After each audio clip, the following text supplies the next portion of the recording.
Bonjour, c'est Ursule encore. On est le 14 mars 2022. Alors, je viens sonner la trompette une seconde fois aujourd'hui et je viens proclamer le retour de notre Seigneur Jésus-Christ. Amen et Alléluia. Et je suis aussi contente parce que mon micro, il sonne bien, parce que je pense que l'autre était un peu défectueux. Et puis, donc, voilà. Alors, on bénit le Seigneur pour toutes ses grâces. La venue de Jésus-Christ comparée au jour de Noé et de Lot. C'est dans la Bible, n'est-ce pas?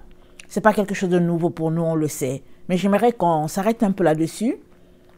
Aujourd'hui et les autres jours, les jours qui viennent, parce que le Seigneur a quelque chose de très important et puis très intéressant pour chacun qui est en train de se préparer.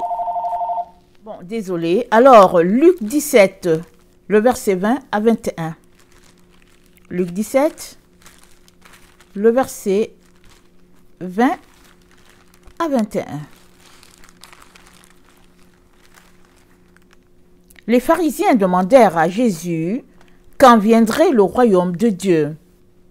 Il leur répondit, « Le royaume de Dieu ne vient pas de manière à frapper les regards. On ne dira point, il est ici ou il est là, car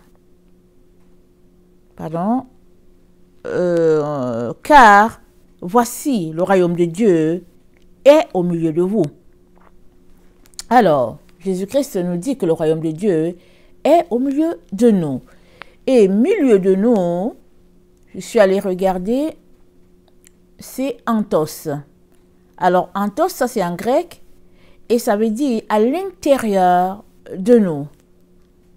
Le royaume de Dieu n'est pas à l'extérieur, il n'est pas quelque part qui est espacé de nous, mais c'est en nous et c'est à l'intérieur de nous.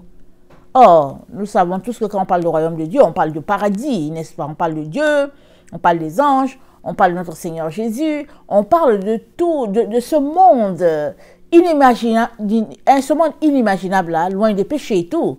Mais le Seigneur nous dit qu'il est en nous, ce royaume de Dieu. Alors, comment le comprendre? Alors, en grec, c'est dit, c'est anthos, alors à l'intérieur de nous. Et il nous donne un exemple, le psaume 109 nous donne une idée, c'est quoi l'intérieur de nous.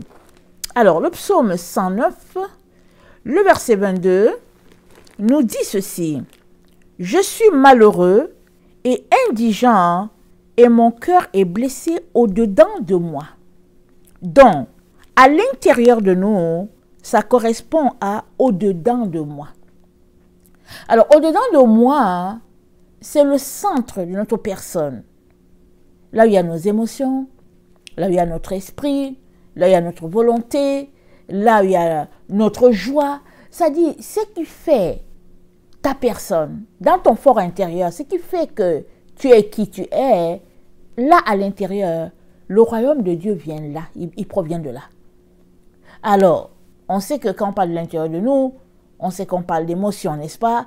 Et la Bible nous dit de ne pas marcher selon nos émotions, de ne pas marcher selon la chair, mais c'est de marcher selon l'esprit. Et la Bible dit encore, ceux qui sont conduits par l'Esprit de Dieu sont fils de Dieu.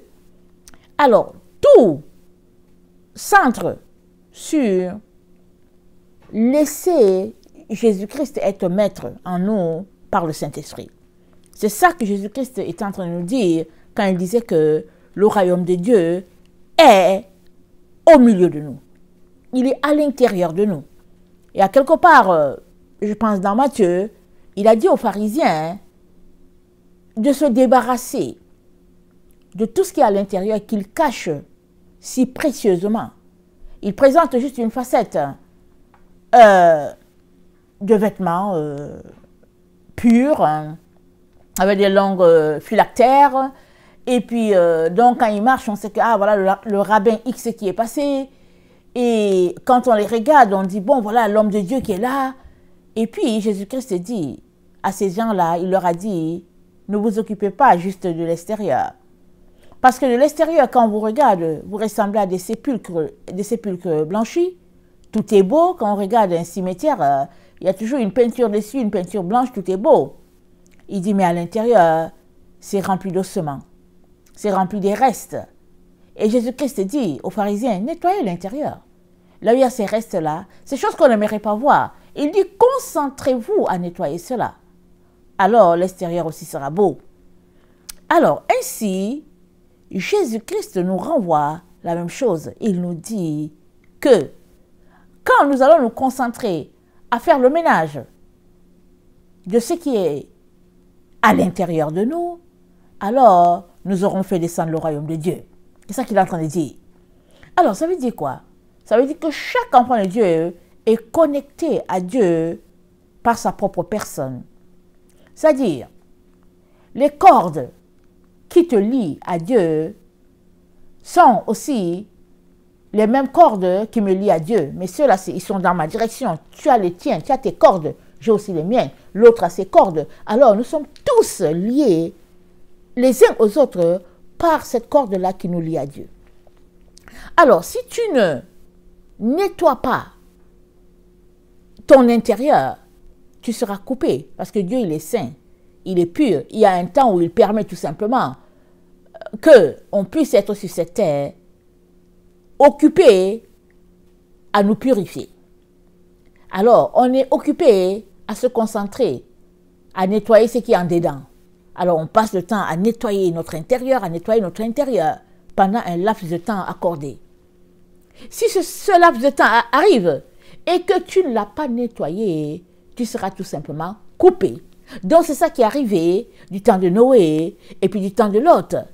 Et le Seigneur Jésus-Christ nous dit, le même texte qu'on a lu dans Luc 17, au verset 26, il dit ceci. Excusez-moi. Au verset 26, il dit, « Ce qui arriva du temps de Noé arrivera de même au jour du Fils de l'homme.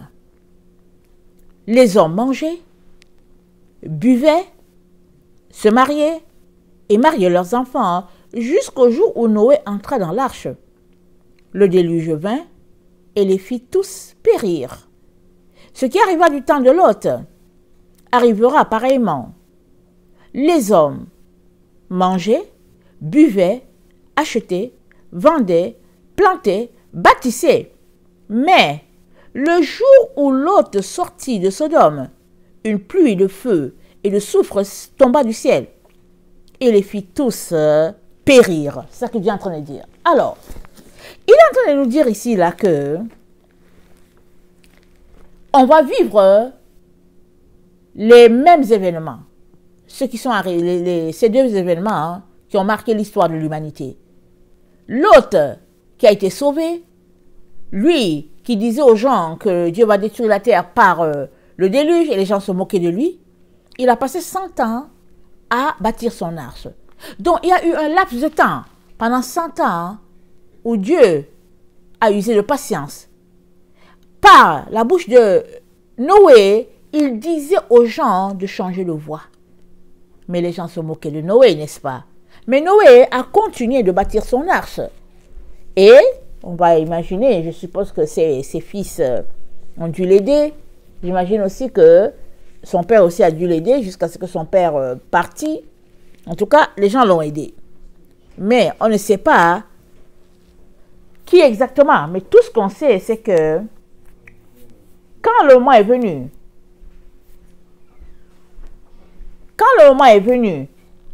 pour Noé d'entrer dans l'arche, Noé est entré, lui, sa femme et puis les enfants. 8 personnes étaient sauvées. Les autres n'ont pas été sauvés. Ce laps de temps accordé par Dieu s'était écoulé. Et c'était maintenant le temps du jugement. Pareil, au temps de Lot. Lot a quitté son oncle Abraham. Ils étaient ensemble. Chacun a pris sa direction. Donc Lot, il a choisi Sodome et il était là-bas. La Bible nous dit que nuit et jour, son âme était tourmentée par l'ajustement, le comportement des gens de Sodome. Ils étaient dans toutes sortes de perversités. Et Abraham a intercédé pour que son neveu fût sauvé. Imaginez, Lot était dans la ville. Il ne savait pas que Dieu allait détruire la ville. Il ne savait pas, il n'avait pas idée. Tellement il était assis au milieu d'eux, dans l'ignorance, la somnolence totale. Abraham, heureusement, a vu les 3 hommes venir. Il s'est mis à intercéder. Et l'ange de Dieu lui a dit, ne t'inquiète pas, s'il y a 10 hommes, ils seront sauvés. Je ne sais pas s'il y a 10 hommes ou bien 50, je ne me rappelle plus. Mais toujours est-il que il y a eu 4 personnes qui ont été sauvées. Et à la fin de ces 4, 3 sont restés. Parce que l'une a tourné la tête pour regarder en arrière.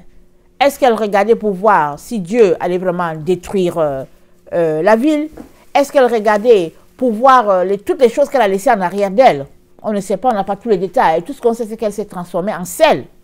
Et finalement, Lot et ses 2 filles sont arrivés à une destination où ils étaient loin des menaces.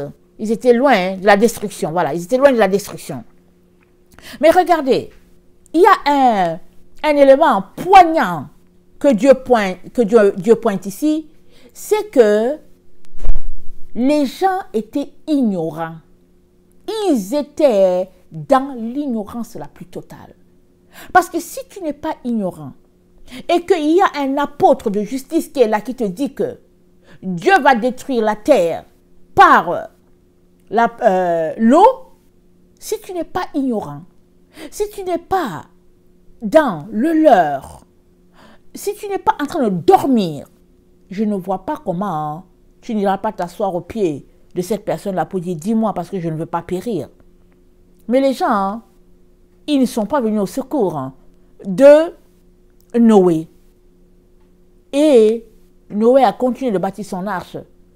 Et Noé s'est sauvé lui. Et puis sa famille. Au temps de Lot, les gens étaient dans l'ignorance la plus totale, Lot y compris. Heureusement qu'il avait un oncle qui priait.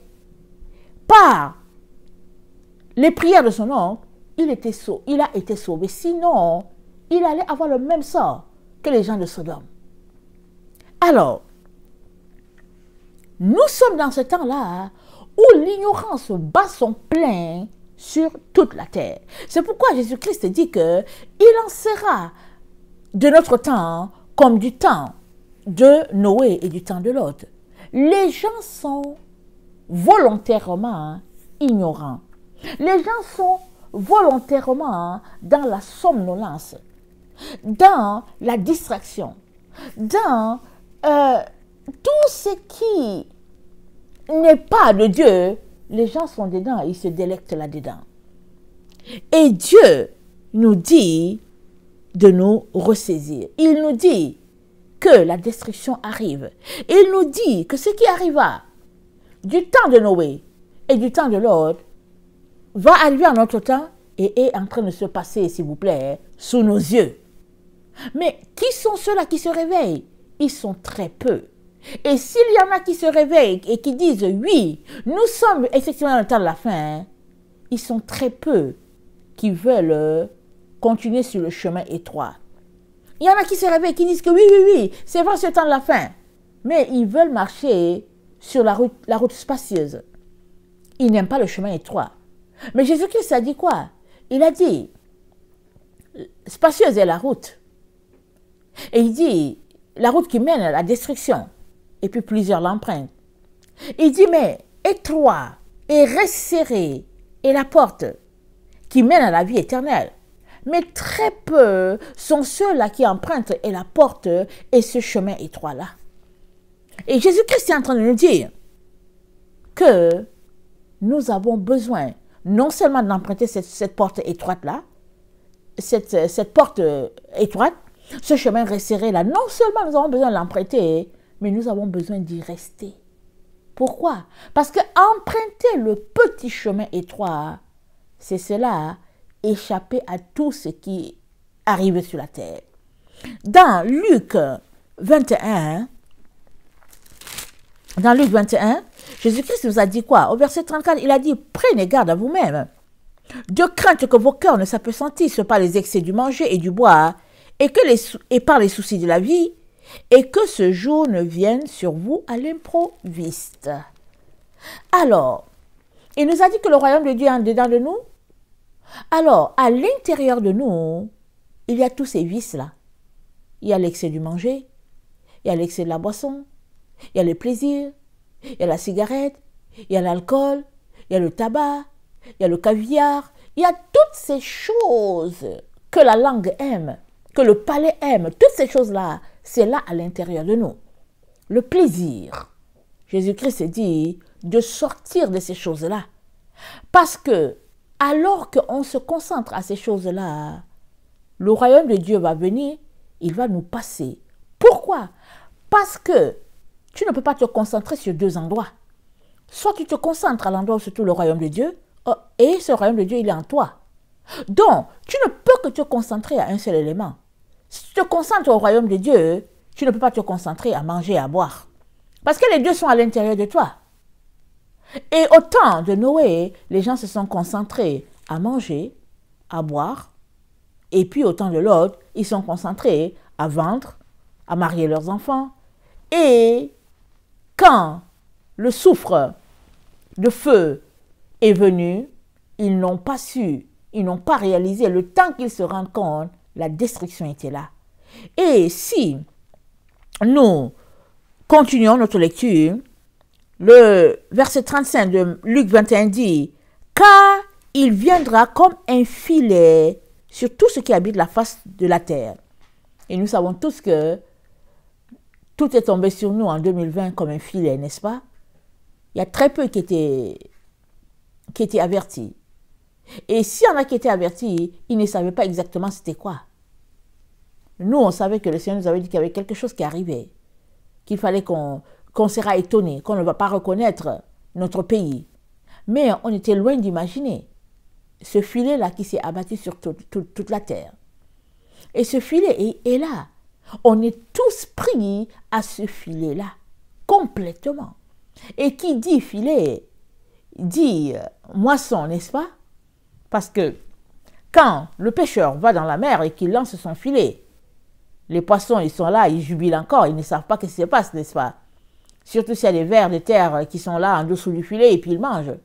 Mais quand le pêcheur commence à rassembler son filet, il commence à tirer la corde qui va faire de ce filet-là un sac, alors le temps qu'il se rende compte, il n'y a que les petits poissons qui arrivent à échapper. Mais si tu as été pris, c'est fini. Alors le filet, il se met à se rétrécir, à se rétrécir, à se rétrécir. À un moment donné, il n'y a plus moyen que le poisson sorte de là. Et puis, le pêcheur appelle les autres amis pour venir l'aider à faire sortir ce filet-là gigantesque. Et on est dans un filet, au fait. On est dedans. Petit à petit, le filet est en train, l'étau est en train de se rétrécir autour de toute l'humanité. D'un côté, il y a une maladie. De l'autre, il y a la guerre. De l'autre, il y a la famine. Et quand on continue de lire l'Apocalypse, on dit qu'il y a des bêtes sauvages. Et puis, il y a, comment on appelle ça, la distraction. Il y a l'incompréhension. Et ça dit, partout où nous sommes, les combats pleuvent de partout. Et en plus de cela, il y a les néphilim qui arrivent. Parce qu'on a dit quoi? La Bible dit quoi? Il en sera comme au temps de Noé. Au temps de Noé, il y avait les néphilim sur la terre. Genèse 6. Il y avait ces géants-là sur la terre. Et nous avons l'information que dans notre temps, il y aura des géants. Au temps de Noé, qu'est-ce qui était arrivé? Pourquoi il a manqué de la nourriture? Les géants étaient des cannibales. Ils mangeaient les personnes. Alors, s'ils mettaient la main sur un enfant, ils l'attrapaient, ils le mangeaient parce qu'ils avaient faim. Alors, on est dans ce temps-là. Et Dieu nous dit, il nous dit de sortir des différents excès. Parce que alors que nous sommes dans l'excès, l'excès va nous emporter. On sera emporté par le sommeil, la lourdeur, l'envie tout simplement de dormir, de se prélasser à quelque part. Il dit, alors qu'on est concentré à donner du repos à notre corps, il dit, ce jour va nous surprendre. Le temps qu'on se rend compte, on sera prisonnier du filet. Et il ne veut pas cela pour toi et moi. Alors, il nous dit, le verset 36, il dit, veillez donc et priez en tout temps, afin que vous ayez la force d'échapper à toutes ces choses qui arriveront et de paraître debout devant le Fils de l'homme. Donc, vous savez, il y en a qui ont déjà été pris au filet, hein? On ne sait pas s'ils vont s'échapper. Alors, ils ont réussi à être, ils ont été pris.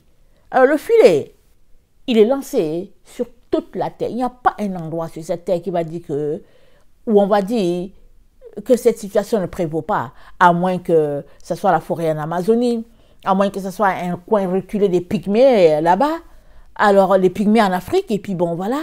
Souvent, quand ils montrent des cartes de l'Afrique, souvent ils montrent des gens en Afrique en train de marcher dans la campagne, complètement dans la forêt, je vous dis. Hein. Tu as juste envie de rire. En même temps, tu veux pleurer, en même temps, tu veux rire. Alors, les gens sont dans la forêt, en train de marcher pour aller peut-être dans leur champ, et tu les vois, hein, ils ont un masque sur le visage, ou bien une étoffe sur le visage, mais tu ne sais pas pourquoi. Quelqu'un leur a dit, il faut mettre ça, ils mettent ça aussi, ils marchent, il fait chaud, ils sont là, ils marchent, et on leur a dit qu'il y a une maladie qu'il faut mettre quelque chose sur le visage, et puis la maladie, il ne va pas t'attraper. Mais quand on s'arrête, on se dit, waouh, ils ont vraiment réussi à garder l'âme de l'être humain dans un mensonge, dans une manipulation, dans toutes sortes de situations, pour détourner l'être humain de ce qui se passe en réalité.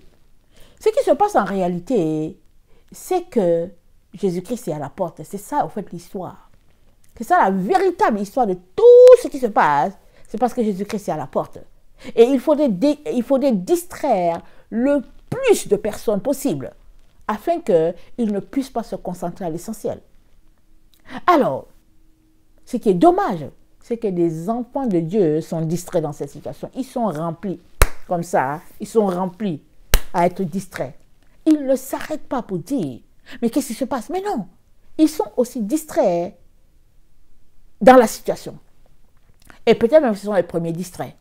Ils vont s'arrêter pour dire qu'on a dit que, et puis on a dit que. Et ils sont pris dedans. Et Jésus-Christ nous dit, veuillez donc et priez en tout temps, afin que vous ayez la force d'échapper à toutes ces choses qui arriveront et de paraître debout devant le Fils de l'homme. Il dit que vous ayez la force d'échapper. Il faut une force, il faut un dunamis pour échapper. Il faut, comment on appelle ça? Une pression en direction contraire de ce qui se passe. C'est ça la force. La force, elle s'exerce en direction contraire. Donc, il faut une pression en direction contraire qui fait que, au fait, tu n'es pas pris. Ou bien qui fait que tu ne seras pas pris dans ce filet-là. Et Jésus-Christ nous dit, la seule manière d'avoir cette force-là, la seule manière de pouvoir exercer cette pression-là, c'est que tu sois quelqu'un qui prie en tout temps. Et que tu veilles. On peut s'arrêter, on peut dire, mais prier, veiller en tout temps, est-ce que c'est possible? Mais si ce n'était pas possible, Jésus-Christ ne nous l'aurait pas dit. Donc c'est parce que c'est possible qu'il le dit. Et Éphésiens 5, le verset 7 nous dit ceci. Éphésiens 5, le verset 7. Excusez-moi.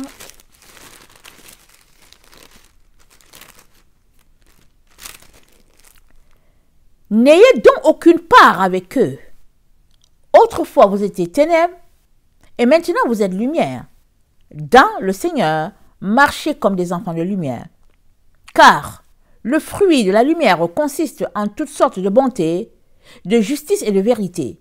Examinez ce qui est agréable au Seigneur, et ne prenez point part aux œuvres infructueuses des ténèbres, mais plutôt condamnez-les.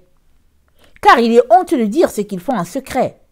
Mais tout ce qui est condamné est manifesté par la lumière, car tout ce qui est manifesté est lumière. C'est pour cela qu'il est dit, réveille-toi, toi qui dors, relève-toi d'entre les morts, et Christ t'éclairera. Alors, nous sommes exhortés par notre Seigneur à ne pas prendre part à tout ce qui se passe sur cette terre-ci-là. Nous sommes exhortés par notre Seigneur à tourner le dos et à nous concentrer. Pour faire quoi? Pour nous réveiller, pour nous relever, afin que notre Seigneur bien-aimé puisse nous éclairer. Voilà à quoi toi et moi avons été appelés dans ce temps où nous nous trouvons. Mais pourquoi est-ce si important d'échapper? Pourquoi? On échappe pour aller où? Où est-ce qu'on échappe? Alors plusieurs attendent que Jésus-Christ vienne les chercher, n'est-ce pas? On attend tous, on dit que oui, Jésus vient nous chercher, vient nous chercher. Tout le monde attend parce qu'on aimerait vraiment se barrer d'ici.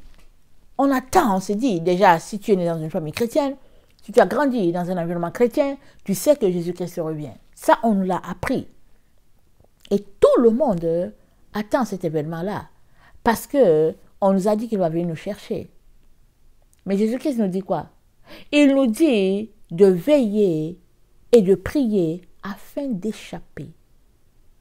Afin d'échapper. Souvent, quand quelqu'un échappe à une situation, la personne fuit pour échapper. Alors, regardons un peu le cas de Lot. Je ne vais pas lire le passage.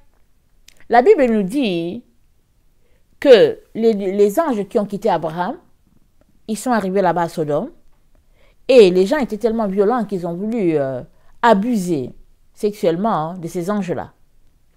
Et quand les anges ont vu que ces hommes ne voulaient pas arrêter et qu'ils faisaient pression devant la porte de Lot pour pouvoir mettre la main sur les anges, regardez, ils n'ont même pas su que c'était des anges, pour vous dire. Ils n'ont même pas senti la présence de Dieu. Eux, ils pensent que c'était des humains. Tellement ils étaient dans le faux, tellement ils étaient dans l'ignorance, tellement ils étaient dans l'aveuglement, hein, qu'ils n'ont pas détecté qu'il y a quelque chose de divin en ces gens-là. Abraham a vu cela. Abraham a vu des gens qui passaient, Abraham les a invités. Le temps qu'il se rend compte, il a vu que c'était des anges, c'était les envoyés de Dieu. Mais à Sodome, les gens n'ont pas réalisé que c'était les envoyés de Dieu. Mieux, eux, ils voulaient tout simplement abuser d'eux sexuellement. Alors, quand les anges ont vu que ces hommes-là tenaient mordicus à commettre leur bévue, qu'est-ce qu'ils ont fait? Ils ont poussé Lot à l'extérieur parce qu'ils ont dit « assez, c'est assez ». Parce que Lot était là en train de traîner. On dirait que Lot ne voulait pas qu'il y ait destruction. Je ne sais pas si Lot avait pitié d'eux. Qu'est-ce que Lot était en train de faire? Il était en train de traîner les pattes. Est-ce qu'il traînait parce qu'il voulait prendre des choses? Je ne sais pas. Mais Lot s'est sauvé avec le peu qu'il a pris. Il a demandé la permission aux anges d'aller à un endroit là plus proche. Les anges lui ont indiqué l'endroit, mais il a demandé d'aller dans un endroit là beaucoup plus proche. Parce qu'il a dit que donnez-nous d'arriver à cet endroit. Mais écoutez, l'endroit où il est arrivé, c'est un endroit où les gens ne vivaient pas, il n'y avait pas un espace pour vivre. Les anges lui ont indiqué un endroit où il y avait une location déjà. On lui a dit d'aller là-bas. Mais lui, il a demandé plutôt la permission d'aller à un autre endroit. Les anges lui ont accordé. Et là-bas, il y a eu de l'inceste. Alors, ça, c'est une autre parenthèse. Mais, l'autre traînait les pas, les anges l'ont poussé, afin qu'il sorte rapidement, parce qu'ils veulent incendier la ville. Alors, est-ce que l'autre a échappé? Il a échappé parce que les anges l'ont aidé. Parce qu'il était là en train de traîner les pattes. Mais il fallait qu'il pose une action lui-même qui ferait qu'il puisse échapper. Alors, les anges étaient en train de dire, les gens le pressaient. Allez, fais vite, l'autre, fais vite. Et il était toujours en train de traîner les pattes. Les anges l'ont poussé. Et, allez, out. Là où nous sommes là, toi et moi, il est question que nous puissions échapper. Alors, s'il y a un ange qui vient pour nous pousser, ce serait merveilleux. On ne sait pas comment ça va se passer. Ça, c'est une grâce, n'est-ce pas? Mais le Seigneur nous dit, le secret, il nous a dit de prier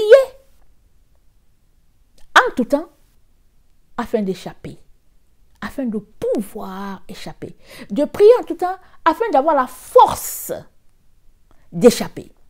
Donc, notre dynamique dans la prière, notre persévérance à prier, notre loyauté à prier, tout cela va faire qu'il y aura une certaine force venant de notre Dieu qui nous donnera de pouvoir échapper. Alors, ça veut dire quoi? Ça veut dire qu'il y a certains qui n'échapperont pas. Malgré leur volonté d'échapper, ils n'échapperont pas. Malgré le fait qu'ils savent qu'on est dans le temps de la fin, ils n'échapperont pas. Pourquoi? Pas parce que Dieu ne veut pas qu'ils échappent. Non, c'est parce qu'ils n'ont pas suivi les consignes de Dieu ou bien ils ne suivent pas les consignes de Dieu. Parce que qu'est-ce que Dieu dit? Il dit de prier en tout temps. Il dit de supplier. Quand tu pries là, tu ne viens pas avec tes gros sabots. Quand tu pries là, tu ne te dis pas maître de la situation, mais tu pries avec le cœur tout petit devant Dieu pour dire Seigneur, fais-moi grâce, donne-moi d'échapper. Alors, on est dans ce temps-là sur toute la terre. Ce temps-là où on est en train de prier pour dire Seigneur, aide-moi à échapper. Si Jésus venait aujourd'hui, est-ce que je serais parmi ceux qui seront mis de côté? Est-ce que je serai parmi ceux-là que le Seigneur épargnera, ceux-là à qui le Seigneur va épargner le feu? Est-ce que je serai parti? Je ferai partie de ce groupe-là? Alors, Dieu est en train de nous dire, clair et net, que ce qu'il veut pour nous, c'est que nous puissions échapper. C'est ça qu'il dit. J'espère que tu le veux aussi pour toi. Et si tu le veux pour toi, comprends que tu dois arrêter tout ce que tu es en train de faire. Toutes ces choses-là que tu trouves prioritaires, il est important que tu les arrêtes et que tu places Jésus-Christ prioritaire. Parce que c'est lui qui va t'aider à organiser ton temps, à gérer tout ce qui se passe. C'est lui qui va te dire, non, va dans la ville qui est ici à côté. C'est lui qui va te dire, non, prends tes affaires le plus rapidement, va à tel endroit. Lui, il va t'indiquer, par le Saint-Esprit qu'il t'a donné, il va t'indiquer comment gérer toute cette situation-là pour toi-même et pour ta maison. Il t'aidera. Mais au fait, on échappe pour aller où? On échappe pour aller aux noces de l'agneau. C'est ça l'histoire. On échappe parce qu'on aimerait assister à cet événement extraordinaire-là qui a été annoncé avant même qu'on arrive sur la terre. On sait seulement que l'agneau doit se marier. Il y a un mariage en cours, un grand mariage, une grande cérémonie organisée. On le sait. Et on échappe pour pouvoir assister. C'est parce que si tu n'échappes pas à ce filet-là qui est lancé sur la terre, alors tu diras aussi bye-bye au mariage de l'agneau, parce que tu ne pourras pas y assister. Et le Seigneur donc nous encourage à nous comporter d'une manière donnée pour pouvoir échapper. 1 Thessaloniciens 5, le verset, on va lire, 1 Thessaloniciens 5, il dit, pour ce qui est du temps et des moments, vous n'avez pas besoin, frères, qu'on vous en écrive, car vous savez bien vous-même que le jour du Seigneur viendra comme un voleur dans la nuit. La nuit, nous sommes dans la nuit, n'est-ce pas? Nous sommes dans la nuit de l'humanité. Alors, le jour du Seigneur viendra comme un voleur dans la nuit. Ce n'est pas exclu non plus qu'il puisse venir dans la nuit à l'endroit où tu es. Parce qu'à l'endroit où tu es, s'il fait nuit, dans un autre endroit, il fait jour. OK? Donc, il se pourrait que ça tombe la nuit chez toi. Mais ce sera le jour ailleurs. Ce sera le même événement au même moment. Alors, vous savez vous-même que le jour du Seigneur viendra comme un voleur dans la nuit, quand les hommes diront paix et sécurité. Alors, une ruine soudaine les surprendra, comme les douleurs de l'enfantement surprennent la femme enceinte, et ils n'échapperont point. Mais vous, frères, vous n'êtes pas dans les ténèbres pour que ce jour vous surprenne comme un voleur. Vous êtes tous des enfants de la lumière et des enfants du jour. Nous ne sommes point de la nuit, ni des ténèbres. Ne dormons donc point comme les autres, mais veillons et soyons sobres. Car ceux qui dorment, dorment la nuit, ceux qui s'enivrent, s'enivrent la nuit, mais nous sommes du jour. Soyons sobres, ayant revêtu la cuirasse de la foi et de la charité, et ayant pour casque l'espérance du salut. Car Dieu ne nous a pas appelés à la colère, mais à l'acquisition du salut par notre Seigneur Jésus-Christ. Dieu nous a destinés à l'acquisition du salut. Il a prévu dans son calendrier à lui, là, dans son calepin, là, il a prévu que nous puissions être sauvés par Jésus-Christ. Voilà pourquoi il fait tout pour nous dire comment nous comporter afin de pouvoir échapper.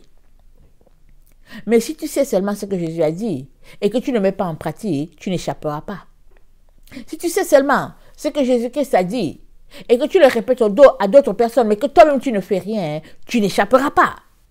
Mais Jésus veut que tu échappes à tout ce qui est en train de se passer sur la terre et que tu puisses tenir debout devant le Fils de l'homme afin de pouvoir assister aux noces de l'agneau. C'est de ça. C'est ça là, c'est l'élément très très important. Parce que, vous savez, hein, la bonne partie de la vie, là, c'est quand il y a un mariage, là. Alors ça, c'est le grand mariage qui a été vraiment annoncé depuis tout le temps. Alors, Jésus dit, attendez, alors, la ligne est bien établie. Une ligne distincte entre deux groupes. C'est bien établi. Il dit, vous êtes enfants de lumière et vous ne devez pas prendre part aux œuvres des ténèbres. Les enfants des ténèbres, ils vont prendre part à leurs œuvres des ténèbres. Et les œuvres des ténèbres, c'est tout ce qui se passe sur la terre. Et les enfants de lumière, ils ne doivent pas prendre part aux œuvres des ténèbres. Et ils vont prendre part aux œuvres de lumière. Et les œuvres de lumière, c'est... Attendez, je pense qu'il a dit... attendez, la vérité peut-être. Attendez, je vais regarder. Parce qu'il parle du fruit de la lumière. Il dit, n'ayez aucune part avec eux. Éphésiens 5, le verset 8. Autrefois, vous étiez ténèbres. Et maintenant, vous êtes lumière dans le Seigneur. Marchez comme les enfants de lumière. Car le fruit de la lumière consiste en toutes sortes de bonté, de justice et de vérité. Le fruit de la lumière, elle a un fruit. Et ce fruit-là, c'est la bonté, c'est la justice, c'est la vérité. Toi et moi donc, sommes appelés à examiner tout ce qui est agréable au Seigneur et à pratiquer ce qui est agréable au Seigneur afin que nous puissions échapper et prendre part aux noces de l'agneau. Et le Seigneur nous dit de ne laisser personne nous séduire par le vain discours. C'est dans le même texte. C'est Éphésiens 5, le verset 6. Et nous sommes dans le temps où les discours, ça court les rues. On va te dire que oui, Poutine a dit ceci, et puis que bon, voilà, c'est la passe. Mais ça dit, on est la génération où il y a tellement des histoires à dire, à raconter. Et Dieu nous dit que personne ne te séduise par le vain discours. Pourquoi? Parce que ces vains discours, ça envoie les ténèbres, ça envoie les démons. Il dit, n'entre pas dedans. Il dit, concentre-toi à produire le fruit de la lumière à tous les jours. C'est-à-dire justice, c'est-à-dire bonté, c'est-à-dire vérité. Il dit, concentre-toi seulement à produire le fruit. Alors que tu t'évertues à produire ce fruit-là, Dieu met en toi la force que tu as besoin pour pouvoir échapper. Alors, je ne sais où tu es rendu. As-tu déjà baissé les bras pour dire, bon, voilà, j'attends, ça fait longtemps? Ou bien es-tu encore tellement zélé pour la venue de ton Seigneur que tu continues de bâtir tes muscles? Je ne sais pas où tu es rendu, mais je vais t'encourager à continuer de bâtir tes muscles, c'est-à-dire à continuer de persévérer, de croire à ton Seigneur Jésus-Christ qui est en train de venir, qui est d'abord en train d'assembler ses enfants, de les rassembler, et il va les mettre en sécurité. Il va les mettre à l'abri. Voilà pourquoi, mets tout de ton côté, sors de la paresse, sors de l'illusion, sors des faux discours, sors des faussetés, la distraction, sors seulement, sors de toutes ces affaires-là, sors et mets tout de ton côté pour pouvoir échapper et pouvoir avoir part aux noces de l'agneau. Que le Seigneur bénisse sa parole. Je vous aime beaucoup et Dieu davantage. Maranatha, Jésus revient. Amen et Amen. Soyez bénis. Alléluia.